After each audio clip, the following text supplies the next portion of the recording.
Ladies and gentlemen, podcasting since 2005. You're listening to Gamertag Radio. With your hosts, podcaster Hall of Famer Danny Peña, the always opinionated Paris Lilly, and from outside of the norm, Peter Toledo. This is Gamertag Radio.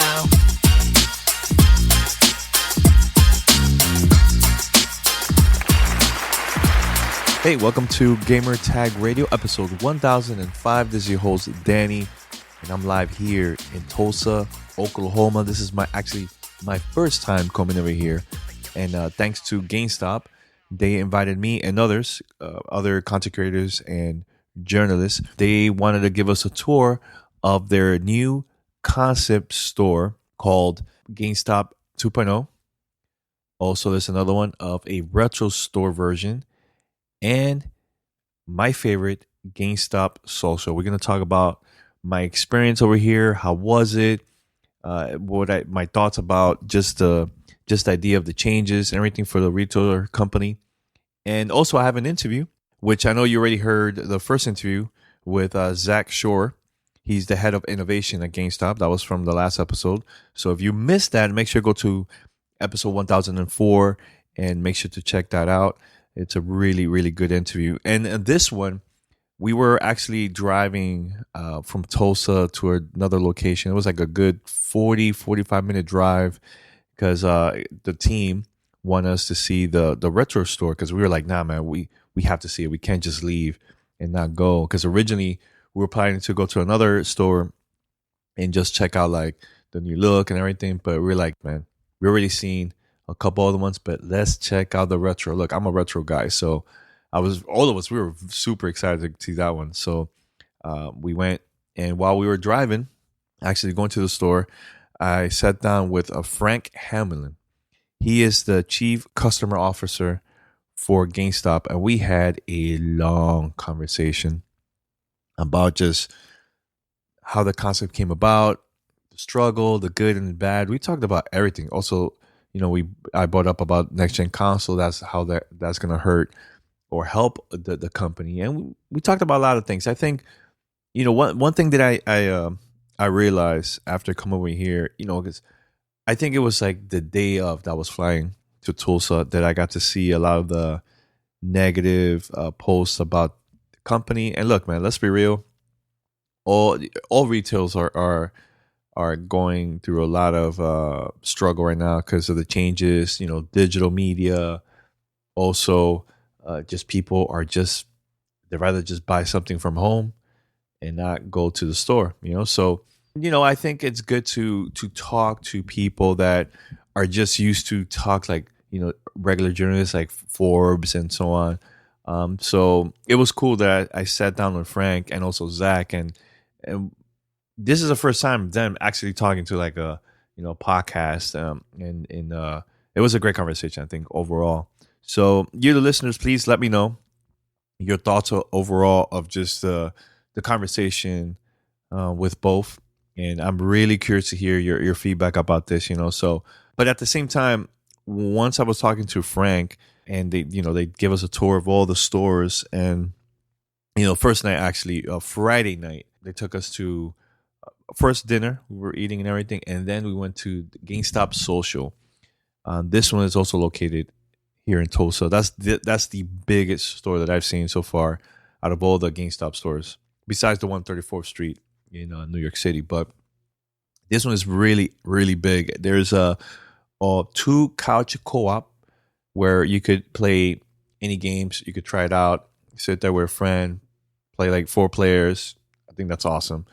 Also, there's 36 gaming stations where, let's say let's say you take your child, you go with your friends, you go and request a game, you get at least 15 minutes for free, or you pay $5 and you play for like a full hour.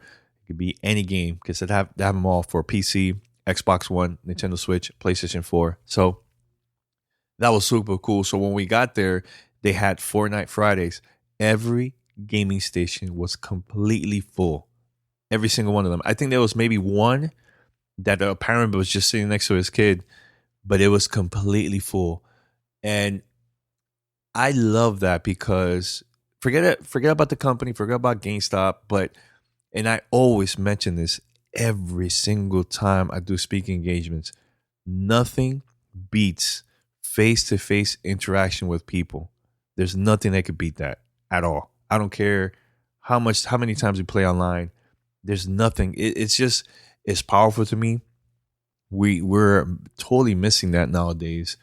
That's why I always go to different venues in New York. I go to OS NYC, and also 368 because there's always free events where people could go and meet other gamers from the gaming community, man, the local area. So that was really cool to see that, man. It reminded me back then when I was a kid that a lot of us would get together and play like arcade machines, and or when I created my own like a little club where people will come and pay me, and they'll play my Nintendo, Super Nintendo, Sega Genesis. That was I don't know, it was super cool to see that. It reminded me so much about that. So they gave us the tour. Also, every store has a tabletop where people could go there and play D&D, Dungeons and Dragons, or any other thing like Pokemon or anything like that. So every store we went to, it was completely full. Like, I've never seen that table empty at all. So that was a huge success on that part. The gaming station was really, really cool because, again, you could play any games you want. So I remember walking around. There was a lot of people playing PlayStation 4s. Like the first night, there was a couple PC and a couple of Xbox, but the majority was just strictly PlayStation 4. And there was one person that was actually playing one of the Pokemon games from Nintendo Switch. So I was like, all right, cool. So there's a little mix here, Just one station is like that, So, but it was so much fun seeing like just the parent taking their kids, because, hey, I'd rather take them a place like this, because if you go to like a place like Dave & Buster's, you have to pay for that and everything. This one is actually pretty cheap, like the price, and I think Fortnite Fridays it's free. It's actually free, and it was cool to see that, So, and they'll have all types of tournaments for young and old. And also the next day we went back with her, and they had a coding class for kids. I was like, man, that is so cool, man, seeing that, because the next generation, who knows what type of games they could create in the future once they get older, you know what I'm saying? So it wasn't completely full. It was a very smaller group, but I see the potential of something like, if they continue doing this, doing workshops. And also I had a conversation with GameStop about maybe also, while the kids are playing at the gaming stations, take advantage of the table, right? Of the big table where people play D&D and everything, and take the parameters there and do also workshops for them to learn about the rating system, how that works, and about just games. Because there's a lot of parents still are kind of confused about gaming. They don't know much about none of that, about the ratings, how that works, and about just gaming in general. And I think that will be a really cool educational moment for them to learn about all that stuff. So super cool. First night was amazing. Then one of our community members, he's also a listener, Beaker, he lives locally here in Tulsa, and we got to meet up over there at the store. He actually been to the store before, but he didn't want to show me the picture because he wanted to surprise me, when I get there for the first time and checking it out. So I was always mentioning this to the team, like, why you guys don't take this cool concept that you have here and take it to other cities, especially the major cities. Don't see this as a competition with other venues that have something similar to this, but the more the better. There's more places for people to go and hang out, do little meetups and stuff. Like, I think that was super, super cool. I love the idea. Like, when I got there, usually when you go to a GameStop store in the past, you feel pressure because the employee will go up to you and start promoting like stuff like, hey, you want to pre-order this? You want to do this? It wasn't like that at all. When I went to we went to like three stores actually. A couple went to like another one, a fourth one, but I couldn't go to that one. That was like close by at a mall. But I've never felt that vibe like that, and I think we need more of that. Like, actually, when we went there, when we went to the store, the employees was just talking to us like, hey, how's everything? What do you think of the concept? And like just talking, right? We were actually having a long conversation at the retro store about like our favorite old games. We talk about Sega Dreamcast, and I got to see the collection of games that they have. We were talking, just hanging out, chilling. It was super cool. And that's what I like. I love when they're not pressuring people to buy stuff, because you just want to go in and just want to get out, but the changes, I'm loving the changes so much. And I want to mention this too. So the second day we went to the retro store. Now here's the difference between GameStop Social and GameStop Retro Store. So when you go to the retro store, again, there's a tabletop spot area where people could play D&D, Pokemon, or just sit down and talk. And it's totally free for both areas. But here's the difference. The retro games is also actually free, that you could play Halo, Mario's Double Dash, which that's the one that we were playing. You could play any games, request it, and it's totally free. I was like, man, that is super cool. So you don't pay on that one. Now, but when you go to GameStop version 2.0 and also GameStop Social, that one you need to pay for the gaming stations. But remember, 15 minutes for free. Like, let's say you get there and there's a new game you want to try out right before you buy. Instead of playing a demo, just say, hey, I want this game. They'll go from any system and you can play it for free for the first 15 minutes. At least it reminds me of like, back in the days. Okay, this is for the older crowd here. You remember back in the days when you go to Blockbuster Music and you want to listen to like an album right before it comes out, right? You go, you give them the CD to the employee. They open it up, boom, and they put in the CD player, and you put your headphones on, and you're listening to the album. If you like the album, you buy it. If you don't like it, you don't buy it. So that's cool that we could do something similar like that, but with gaming. Instead, look, nowadays there's barely any demos now. Maybe like betas here and there, right? But let's say a single player game, there's no demo. You could go to the store. And instead of watching it on Twitch, somebody playing it, you can go to the store and actually play yourself. That was cool. I think that's pretty awesome. Just overall, I think it was cool to just talking to them about this concept. And, they started, I was super curious, and you guys could listen to the podcast. Like, why Tulsa out of all places? Like, why not, let's say, Dallas or New York City, LA, San Diego, Chicago? Like, there's so many other places. Like, why Tulsa? And you got to hear what Frank has to say, and also Zach, about why the team decided to do that around here. And for those that follow me on Twitter, make sure to follow me, Godfrey, Godfree. That's Godfrey. Follow me. When I posted the videos from the stores, I was doing that like for the past 2 days. Everybody, the majority that saw the videos, they were loving it. They were like, man, they should bring that over here and so on. And overall, it's been really positive. Usually people always talk stuff about like, negative things about the company. And I didn't see that. Maybe like one or two, you probably see that. But the majority of people were like, man, I love this concept. I will take my kids. I will go myself. I will take my friends.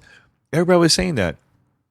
And, one of the things I brought up to Frank, and you're going to listen to here in the interview, like, it reminded me of the time when I used to go meet up with friends at the arcade spot, like that type of vibe, and or when I used to do events for Gamertag Radio, Community Vibes, we had systems there, and people would go and play tournaments like Halo, Gears, and all that. So, man, I see the potential. Just put it this way.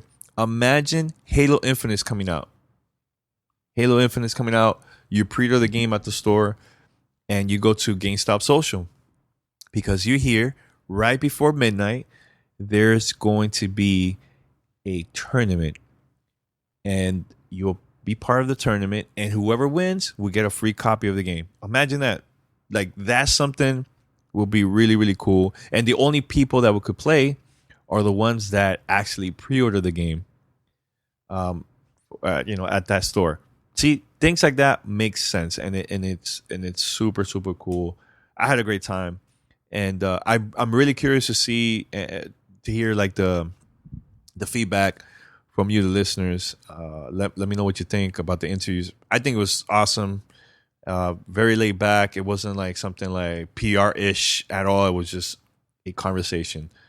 And I asked him some really tough questions, man, about the struggle that's going on with the company, man. Like it's a very interesting time, and especially now with the whole next gen consoles coming out and everything. So I'm gonna play this interview here with Frank Hamlin, and let me know what you think, man. So before we go, this is the stores that they have, the concept stores. Right before I wanna mention that before we go to the interview. So there's the GameStop 2.0. This is just a regular store, right? Where again there's couch co-op, tabletop gaming area where people could play Dungeons and Dragons. Also, there's stations, but it's not a lot compared to the GameStop Social. It's a little bit smaller. That one has 12 stations, right? So, of course, it's just a store. You can play all the games. You could buy, pre-order, same thing as a regular GameStop. PC, Xbox One, PlayStation 4, and Nintendo Switch. Now, GameStop Social, this one is way bigger, and this is where you're going to see a lot more events. It's 36 gaming stations where visitors can come, play on the PC, Xbox One, PlayStation 4, Nintendo Switch. And this is a perfect area where people could do parties, watch esports tournaments. Maybe let's say the other day they had the Animal Crossing there, and people could go and watch it, like Nintendo Direct, E3 week. That would be an awesome time where you could watch press conferences and everything there. Also, coding classes. They have like vacation camps, birthday parties, etc. Now, GameStop Retro, that's the one that I really enjoyed too. This one is similar to GameStop 2.0, but this one is designed with the like best libraries of pre-owned games here from locally from Tulsa. And this one, of course, it has a huge, massive, and I know this is like extremely heavy, CRT TVs. They actually have 4, and there's also between the middle of the two TVs on each side. There's all the consoles. There is Nintendo 64, Super Nintendo, Sega Genesis. They even have a Retron where you could play Game Boy games, Game Boy Advance, NES, Super NES, everything. Also on the side, they also have like little arcade machines. Like there was one that I was playing there for a little bit, which is Pac-Man. So that was awesome. So remember, those games are totally free. You could play there anytime you want. You can do tournaments. Like they were even playing Halo, the original Halo game there. The original one. Not the one from the Master Chief Collection. The original from the original Xbox. That was cool. All right. So that's about it. So I'm going to take a short break. Remember, head over to gamertagradio.com. Post your comments and feedback.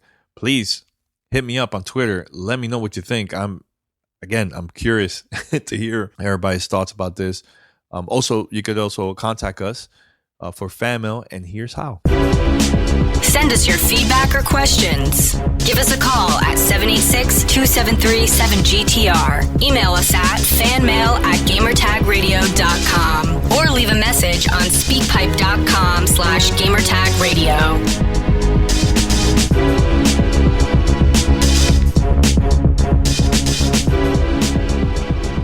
All right, so if you decide to email us, we're going to read it, listen to it. We're going to play it here on the future episode of Gamertag Radio.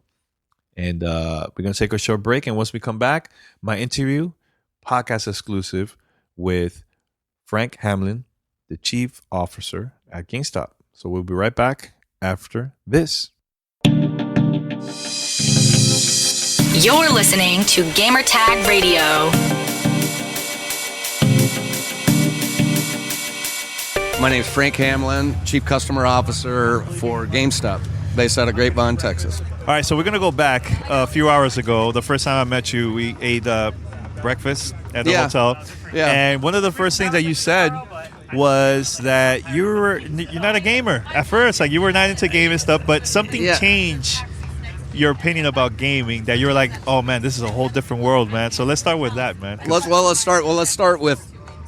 First of all, don't throw me under the bus for not being a gamer. I have a huge passion for passion categories. So I'm a musician. I was a music major in college. Okay. I worked for Guitar Center for years. I cut my teeth in business, in the record business in Nashville for the first 9 years of my career. Mm-hmm. And I just have a great love for niche passions. And gaming to me, I had a stereotype of it was this introverted, single-focused, unique pursuit. And the first time I went to E3 in 2014, it just completely opened my eyes to, wow, what an amazing community this is, and how much the community is extroverted and wants to interact with each other and commune and kibitz about gaming. So what was it about E3 2014 that you were like, wow, this is, what was it, a booth? Was it just it was open to the last day there, it's open to the public. Yeah. And people were beating the doors down, and I was like, what in the heck is going on here? I didn't realize, which is... your listeners are going to almost laugh at that because people that have been living in the culture go, yeah, man, Yeah. But that to me was the eye-opening thing, was to see people, and I can't stress this enough, it's the fact that they were out in the wild, so to speak, as human beings interacting with other human beings. It wasn't over a headset, it wasn't through the ether, it wasn't streaming. It was the need for the community to get together as humans, viscerally, in real life. Mm-hmm. And that was the thing that opened my eyes to how much of a community this really is, and how much GameStop needs to to a degree, revert to its roots, but also fundamentally transform to embrace the community aspect of it as much as the transactional aspect of it.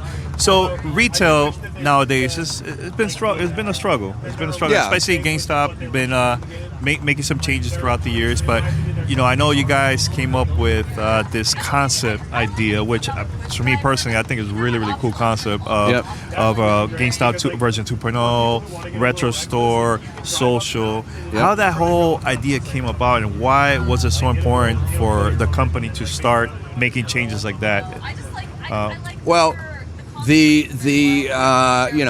and foremost, the consumer's move to digital is something that we're embracing, and we think that for certain customers in certain occasions, that's the right experience for that customer. We still think physical games for the certain customer in certain occasions is also a great experience. Mm-hmm. But what digitization has done primarily for our business is, I know there's a lot of articles out there about, oh, you're the next Blockbuster. I don't think we are, because we're not just a software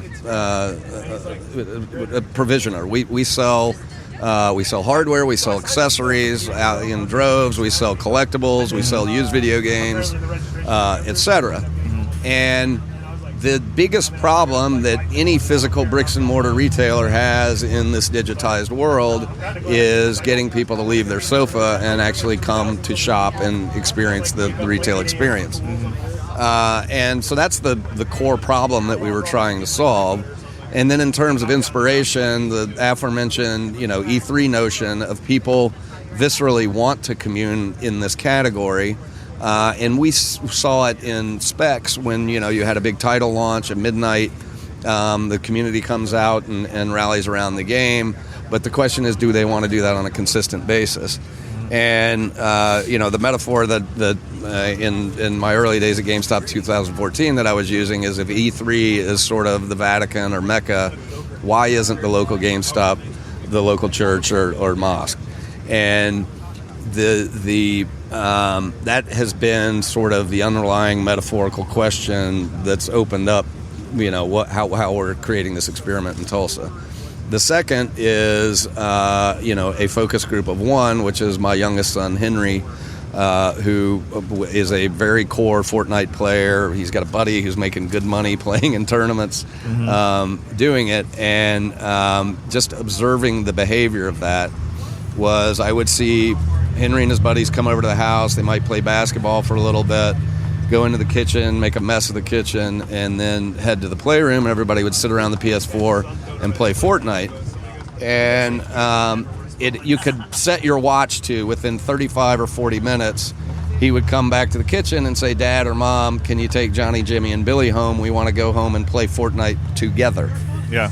And I'm a 51-year-old guy, and as a 51-year-old guy, you go, it's cognitive dissonance for a 51-year-old to say, wait a minute, everybody's going to go to their own home to play together. Mm-hmm. And I think that's a very, very cool experience, and I know that Fortnite for that generation, for that player, has very much just become kind of the social lubricant for how they get together as friends. But the premise of the GameStop is, do you want to do this in real life? And so the question I posed to my son Henry was, Henry, what if I put in this playroom, 4 consoles with 4 monitors and 4 gaming chairs, and you could sit in here with your buddies and play Fortnite sitting next to each other? Would people go home? And he was like, no, we wouldn't go. Of course we wouldn't go home. We would love to be sitting here. And he goes, would you do that for me, Dad? And I said, of course I'm not going to do that for you, but what if we did that in GameStop? And so we did a ton of consumer research around the various customer segments, and GameStop has always done really well with what we're calling either the seasoned gamer or the completionist gamer, which is more of a RPG player or just a campaign kind of game, single player mode game, where you play the game, you win the game, you bring the game back, you plow it into your next game. As multiplayer has come out, that's been a headwind to traffic because people who are into big MMO games that and it's always they're playing against other live human beings. They're not playing against AI. It's always a new experience every time they sit down to play, and so the need to go get up from the sofa and go grab another experience isn't nearly what it used to be. And so understanding that, what we're trying to do in Tulsa is in real life create a community for that gamer, what we're calling the cultural and the social gamer, to have a place to hang out and play in real life these games that they're otherwise going home and putting a headset on for. So right now this is all concept. Yep.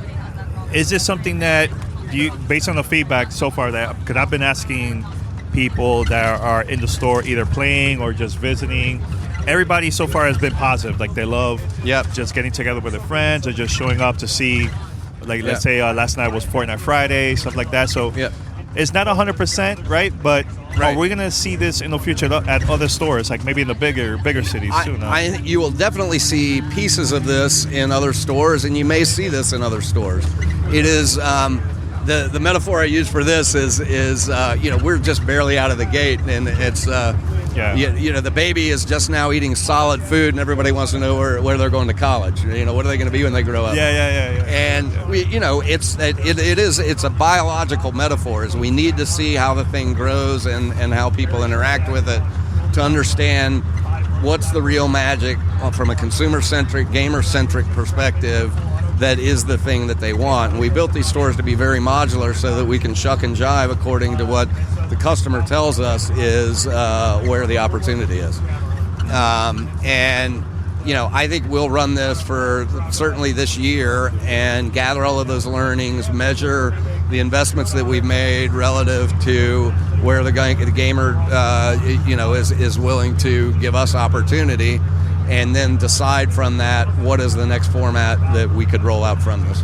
Yeah, I could also see, it's just me make-believe. I also mentioned to Zach, and Zach started laughing, but I could see like a mature audience location where they have drinks, beer, because that's especially in New York City, because one of the things that I remember as a kid, going to like different stores or bars back then, arcades was like a big huge thing in the 80s and the 90s, right? But then consoles came out. Slowly you barely could see any places where there were arcades, but now our generation are already old enough to start drinking and everything, so there's a lot of bar arcades in New York City, Las Vegas. Do you see something place like in Dallas called Barcadia?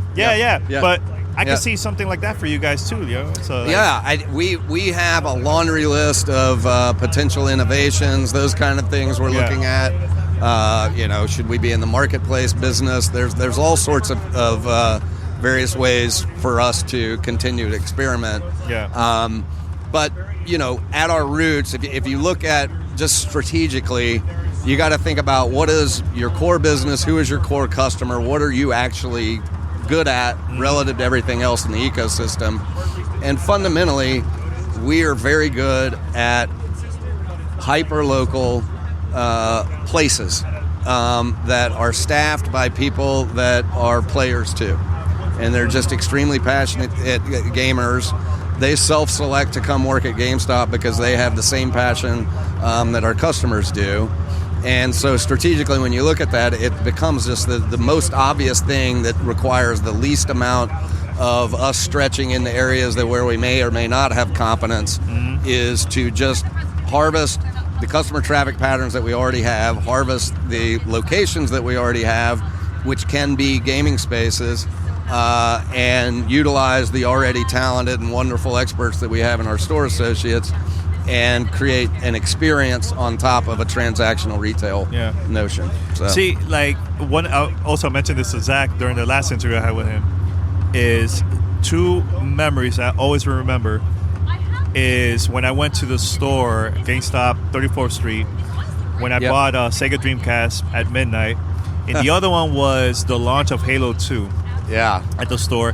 Those moments were special to me because I got to meet a lot of the local gamers. Because, look, yes, it's easy to download a game digitally, but interaction face-to-face is something that there's nothing more powerful than that, Yes. So why was it so important for you guys to do that for, like, the GameStop Social? Yeah, well, that in and of itself is, some of this is just based on pure belief. And I think generationally, I think there is this latent human need to be together, and I think and this gets to be we're probably stretching into areas that are beyond anyone's expertise, but societally, we don't know where the smartphone will take us, but it's created an environment that's incredibly antisocial. And the beautiful thing about immersive gaming is it's actually very, very social. And I'll talk to a lot of people in my generation that think that gaming is it's creating more dissonance in the community, and it's like, no, this is actually a thing that's bringing people together.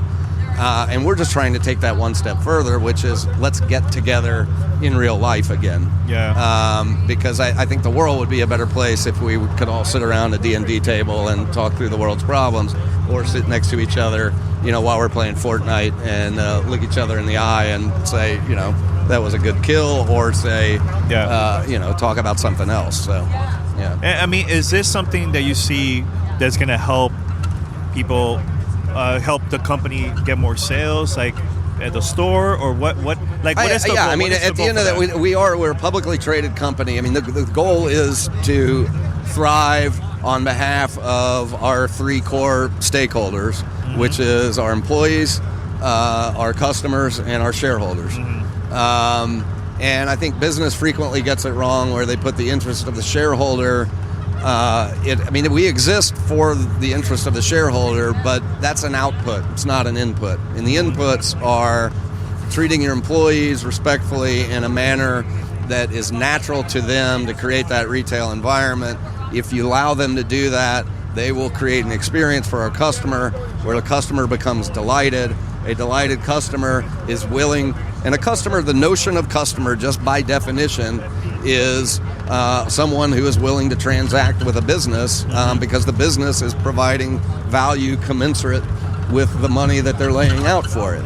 And we have to look at it that way, which is, yes, we're there to make money, but we're there to provide value so that we make money. And that's what we're doing in Tulsa. And I think, the early reads are, this is very much worth the cost from the consumer's perspective, which then becomes a good thing for the business overall. Yeah, so. I could vision something like, let's say Halo Infinite is coming out. Yep. And I'll go to the GameStop Social, and they'll have a tournament before the game comes out, so they can have like people that pre-order the game Yeah. can easily be part of the tournament. Yes. And whoever wins gets a free Yeah. copy. Let's say, like something like that. exactly. So I can see something like that with you guys. Right? It's an active conversation. It's a hard one, as you get into developers and where they are in the game. Yeah. You don't want to leak titles too soon. Yeah. But certainly in beta aspects, the ability to have live betas in person and create events around it and have pizza parties in advance of launches should be an incredibly powerful thing. We did that to great effect with in these Tulsa stores with just the launch of Borderlands this past fall. Yeah. So, yeah. And what I know we're going right now to the retro store. Yep. So how that one is different than social and 2.0? This one leans on two fronts. So we call it the retro swap store. Yeah. And part of what we're experimenting overall on a network basis inside of Tulsa is, does a market do better if you have certain stores lean into different experiences, shine the spotlight in a different way than another store, and does that improve the overall network effect within the community, rather than every store's got to be all things to everyone, and it just scales up or down based on its size. So this retro store is the gameplay here is you're going to love it when you see it. It's old-fashioned CRT tube TVs. That's cool. And we've got a system that's distributing gameplay from all sorts of various old formats into these systems, and so you can play, nostalgia galore across various systems with loads of different games.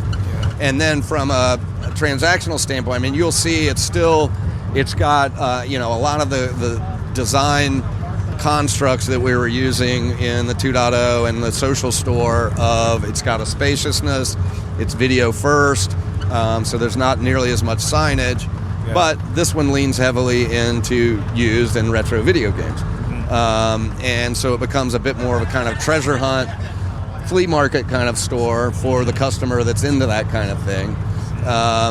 And think of this as in our network, it's our kind of our clearance store meets our old school record store, with dusty bins that you can go search through, although these are brand new and not very dusty. Yeah. But, I mean, right now it seems like everybody within the company are confident with the concept so far. Like, so far, again, positive feedback from everybody. Yeah, the early indicators are really, really positive, and it's something that we want to gestate. We don't want to strike too soon. I think a problem that, and again, more biological metaphors, but I think a problem that business, you want to monetize something too quickly, and I think I have this mantra that we built Tulsa through, that it's either sort of a sandcastle, which there's an old Spanish author, Jorge Luis Borges, who he's got a great quote that is, "Nothing is built on stone, everything is built on sand. We must build as if the sand were stone," and there's nothing like disrupted retail to live up to that quote. And Tulsa has become either this metaphorical sandcastle, or it's, we're planting bonsai trees and we prune them and we let them grow in different areas, but don't try to harvest the fruit too soon until you see where the tree's going to grow. Yeah, so my question I was going to ask, like, when or do you think we're going to see something like this at, like, the other cities, especially major cities? Well, we'll continue to experiment. I think, the harder question is, when would you roll out something at scale? And I think we've got a lot more work to do just in terms of, and I don't know if you've ever done science fair projects, but you got to build up a base of stats and data according to, let's use a metaphor of a potted plant test. And say pot number one was is GameStop 1.0, the existing GameStop, where it's a transactional business. We do a great job servicing the community for all of their, physical good needs and digital card needs in the gaming space. Then we take another pot and we plant in that pot a slightly different seed, which is we're going to have an experience in that store that's a consistent theoretical traffic driving experience in conjunction with the former transactional, but we got to take some of the transactional stuff out of that the fertilizer in that plant because we got to make room for this experiential thing. And then on that other plot, we're going to feed it with a different level of air cover advertising and all of that than the previous plot. And then, one is a control and one is a test. And 2 weeks in, you may see the plant in pot number 2 race up, and 4 weeks later, when it's a big title launch, you may see the other store do better. And so what we need is a preponderance of data to know what's working and what isn't, to know what to roll out. Now, with the next-gen consoles coming out later this year, is that something that maybe put you guys on hold before launching this to like other locations? You just want to wait and see how that's going to play out, or? No, I don't think the new consoles don't have it. They have. I mean, we've been in good conversations with our vendors, all of our vendors, and many of them have come and toured the Tulsa stores. They're very excited about it. And from a console perspective, you can see that an experiential store like that on new hardware, the ability to put that new hardware in these stores and have people come in and try it before they buy it is a very, very compelling proposition. That said, I don't. It's not necessarily something that there's an urgency around that, because it's a natural rising tide that lifts all boats when those consoles come up. Yeah. And how are you guys going to market this to the non-gamers? So the marketing plan is it's in its very first phase, which is sort of a teaser phase that includes out-of-home advertising. We've got a little bit of TV advertising, which is the fun spot of just a GameStop associate putting the final touches on the outside of one of these stores. Yeah. And a gamer kid comes up to him and says, "What are you doing?" And he said, "You should come in and check it out." And it's a little bit of a mystery as to what it is you should come in and check out. Yeah. And then from that, we're going to launch a very in-depth digital, rich media and more, animated GIF kind of media that go through all of the feature sets of these stores, the fact that you can book birthday parties in them, the fact that you can try product before you buy it on our couches, the fact that you can come in and play Fortnite Fridays, you can play D&D, etc. And that will be a really in-depth campaign of advertising that's going to last over the next 12, 18 weeks. Do you see something like getting content creators to stream live from the store? That's why you're here. We've just now started to kick off, getting folks exposure to it, so that they can, extol the benefits and, raise honest questions around what may or may not work in this. Yeah. This reminded me of so much. I never mentioned this to you, but I used to live in Dominican Republic for like 4 years or so. Okay. Early 90s. Yeah.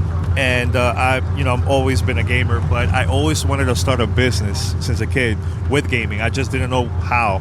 Yep. So I went up to my mom and I told her I would love to launch, I call it a club, where people will go and play with my Nintendo, Super Nintendo, or Sega Genesis, but they had to pay me either 30 minutes or an hour. So I was the first person that started doing that in the island. Oh, wow. And remember, what town was it in?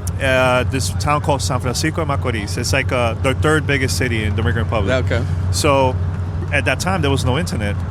Yeah. So I launched it, and it was always packed. So there was people coming from different cities, even 3 hours away, 4 hours away. They'll go, check it out, play, then they'll take the idea and they'll do it in their town. So the reason why I'm bringing that up is right now, I think it's just going to go like word of mouth about GameStop Social and 2.0. Yeah. And I think slowly it's going to go around. That's going to be much better than having an ad on the radio. Trying to force it down people's throat. Yeah. Yeah. No. So I think you need to, we have to create initial awareness for it. I think, I think the social media, I think influence, all of that, word of mouth is going to be a much better harbinger for us than just hardcore old school advertising.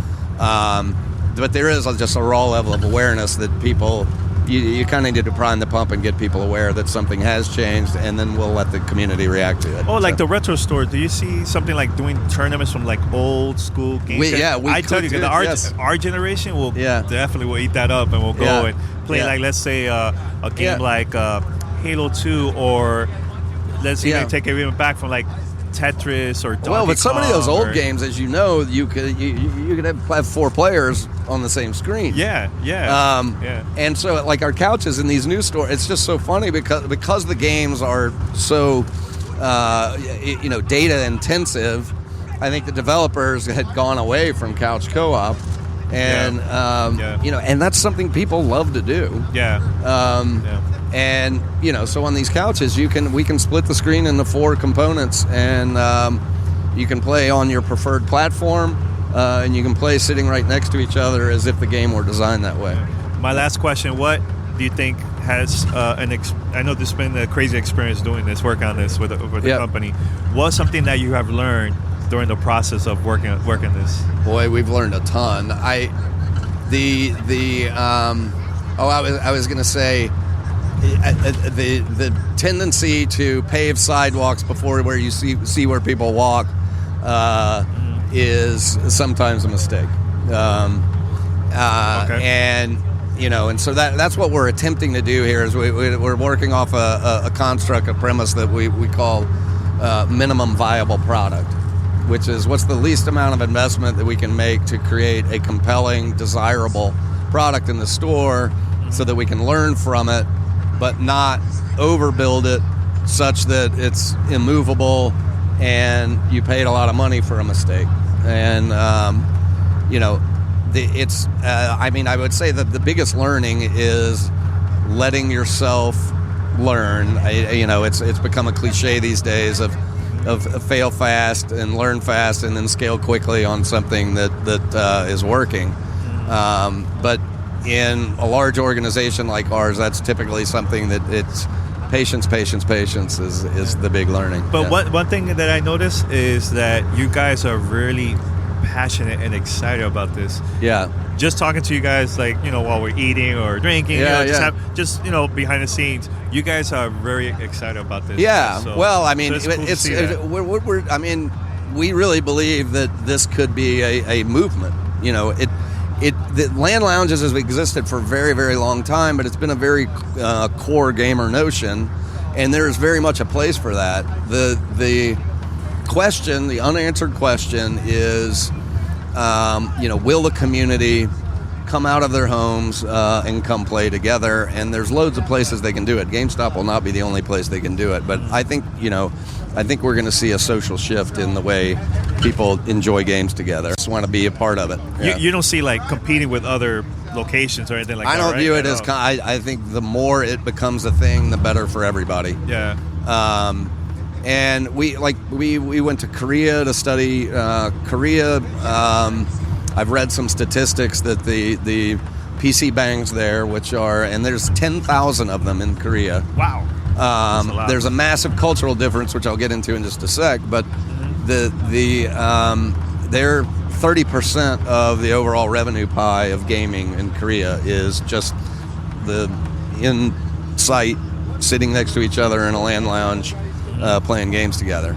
It's a lot of League of Legends, it's a lot of World of Warcraft, Overwatch is big there, etc. But the cultural difference is Korea is very densely populated, and then the parents there, it's not necessarily a happy place for a kid to have a console in the home and be able to play gaming, because A, there's space constraint in the home, and B, it's just not, culturally, that's not something mom and dad think is a good thing to do with the kids.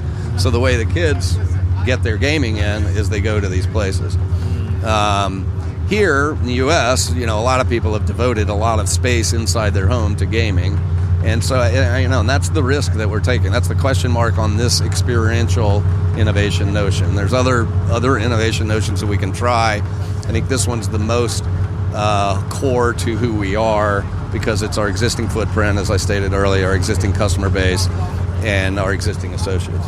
So I was going to say the last question, but for those that are hearing this and they're excited, they want to check this out. I know it's only in Tulsa right now, but if there's a lot of requests, like come to our town, like, are you basing on that? Tell them to bring it. Yeah, well, I mean, that you know, hit them up on Twitter and social media, right? Yeah, get a petition going. I would love it if that happened. Yeah. We want to follow the community where the community wants to go. All right, cool. So, all right, thanks a lot, Frank. It was a great conversation, and I'm excited to see what's next for you guys. As are we. We appreciate you taking the time. All right, cool. Thanks, man.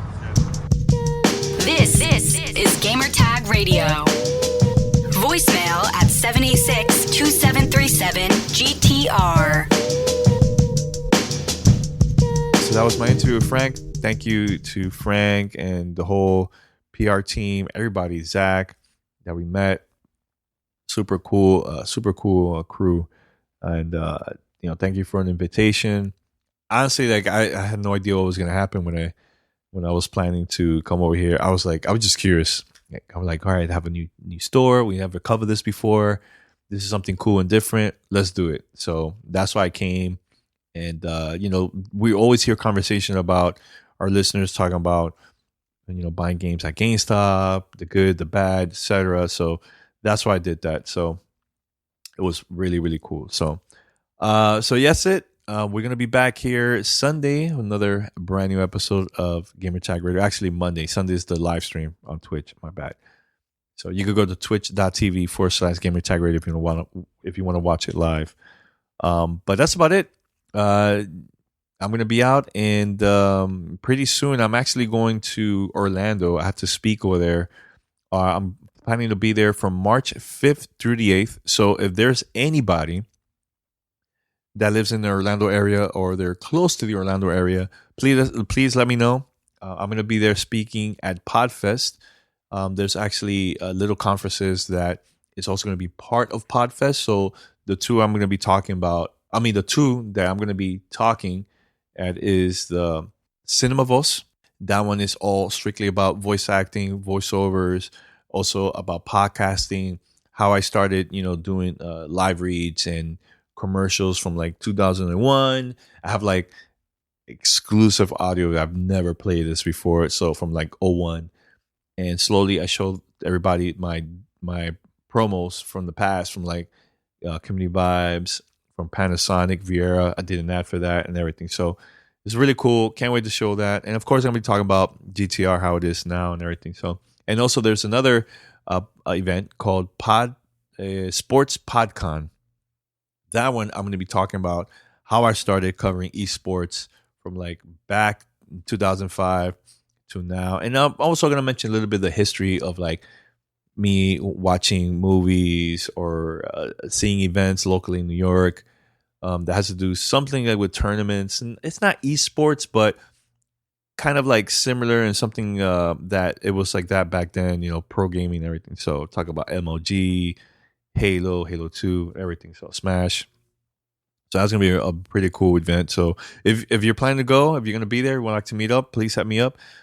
Danny at gamertagradio.com. That's Danny at gamertagradio.com, or hit me up on Twitter, Godfrey, Godfree, and we'll plan something out for sure. All right, so that's about it. Thank you for listening, and until next time, I'm out. Take care.